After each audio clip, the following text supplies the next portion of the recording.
Oh, this is it, people. The most exciting and yet mind-bending part of training, the taper week, which means it can only mean that within 2 weeks, we have our race. So if you want to know how to approach a taper week, and I'm talking about physically and mentally, then look no further, because this is what we got up to this week.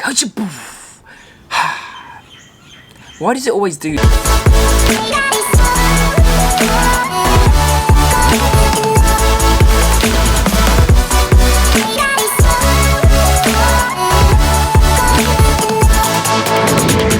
So let me just make one thing really abundantly clear with you about the taper, is that within 2 weeks of your race, you cannot get fitter. Gains take over 2 weeks. Physiological adaptations take over 2 weeks. So forget training hard all the way to race day.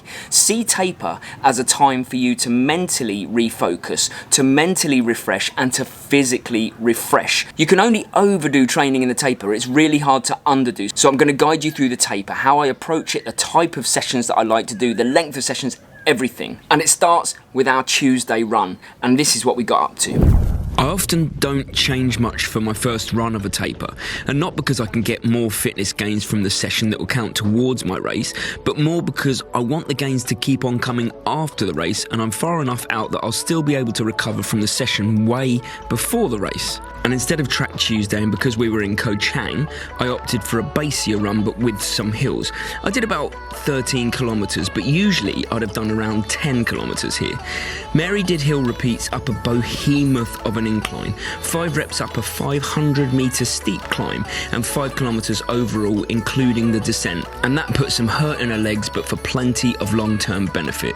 And if you wanted to stay with a track session here for the half marathon or the 10k, then the 30-20-10 session we did in the last recovery week would work perfectly.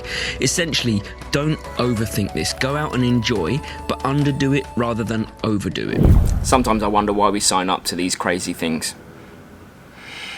Deep breath, Ben. But it is exciting, it is fun. And the other thing I should probably say about this taper week is that if you've been following along with the training program, then you may have been running 4 times a week. You may have been on the undulating plan, which is every other day, but if you've been running 4 times a week, that's not happening this week. 3 times only, every other day, we're giving ourselves maximal rest. So this is what we got up to on Thursday. Now, our second run of the week would have been on a Thursday if we were executing the plan to a T, but it wasn't. But it would have been better. Anyway, a base run here of just 5 kilometres was a perfect way to keep the legs in the game, but allow them to continue their recovery. These types of runs are crucial because your body's able to recover well from them if you keep it strictly in those base zones. And mentally they're great because they keep you from overthinking it. It's a run with low physical cost but high psychological gain. And either way, if you're training for a half marathon or a 10k, then a 5k here would be fine. As I keep saying, you can't get fitter for this specific race at this stage, so don't try. Get good at the taper, especially if you have bigger races to come. And the final run of the week was one that we had in our minds to do, and we had to adapt. And you know what? If there's any time to adapt a run, then it's in the taper. It's a no pressure, it's a guilt-free way of changing up what you're doing whilst you're doing it and not worrying about it. So we did go out for 10k, we didn't manage that, but here's why. And our final run of the week, that probably would have been on a Saturday if we were sticking to our own plan, was an attempted 10k that turned into 5 because the river path was flooded. But as I said, it's okay, it's the taper, you'll be fine. These are more runs for the mind than the body, so yes, if you were training for the half marathon, 10k would have been good here, but so would 7 or 5. And for a 10k, I think 5k is about perfect. Calm the mind, enjoy the run, be happy you're out there, and get yourself ready for race week. And that's it.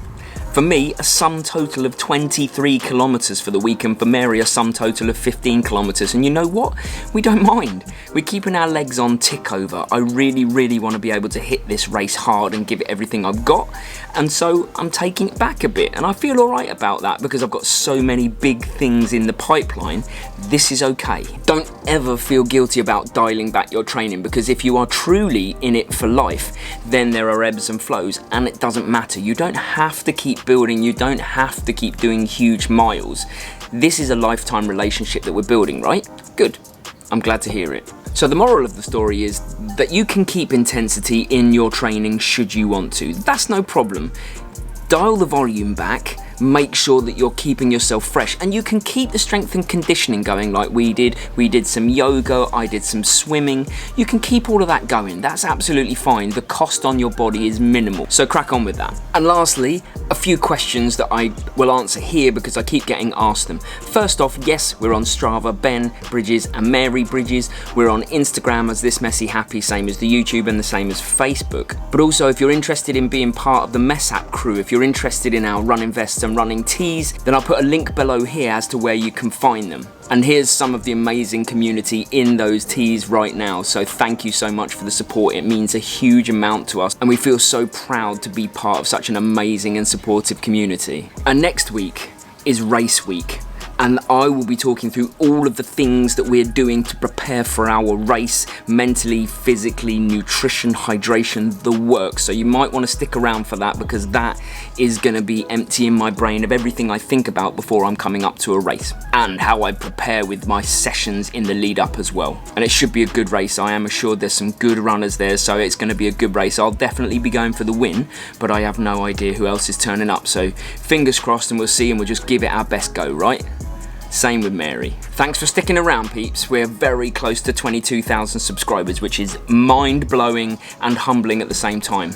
And I hope that you're one of them. If you're not, you could be the 22nd thousandth. I don't know if that's correct English. See you Sunday.